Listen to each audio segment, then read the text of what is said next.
Hello mga kabayan! Welcome back sa aking YouTube channel. I'm Lelji Padurina. Sa video ito mga kabayan ay pag-uusapan natin kung magkano ba ang aking nagastos papunta dito sa Saudi. Mag-umpisa po tayo sa passport, number one. Ang nagastos ko po sa passport is 1,500. Ayan, kasi nagpa-online appointment po ako. Hindi pa po kasi ako dati marunong kumuha ng passport. Noong 2019 pa po ako kumuha ng passport, pero ngayon lang po ako nakapag-abroad, no? E-registration, 150 kasama na yung PIOS. Nagpa-online po ako diyan sa may Malate. Then sa medical naman is 3,500. Ayan, complete na po yan. Nandiyan na yung X-ray, sa dugo, sa HIV, tapos sa PE, sa X-ray. Kompleto na po yun. 3,500 po sa medical. Then sa MMR vaccine is 1,500. Ayan. Then sa Apostel in BI, dyan sa may DFA, sa may Asiana, is 200 pesos. Ayan. Rush na po yun, 200. Ang biometric po natin for visa is 320. Then yung processing fee is 15,000. So kaya sa mga nagbabalak po mag-abroad, papunta dito sa Saudi at or sa ibang bansa is maghanda na po kayo ng inyong mga budget. Pag-ipunan niyo mabuti kung ayaw niyong mangutang.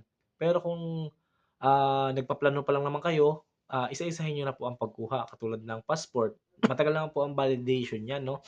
10 years po ang validity niyan. Uulitin ko mga kabayan ng mga requirements na nagastos ko. Number one, passport, 1,500. Medical, 3,500. E-registration, 150. MMR vaccine, 1,500.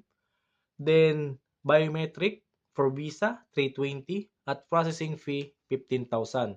So, lumabas po mga kabayan sa total is 21,970. Hindi pa po kasama dito yung foods ko, no?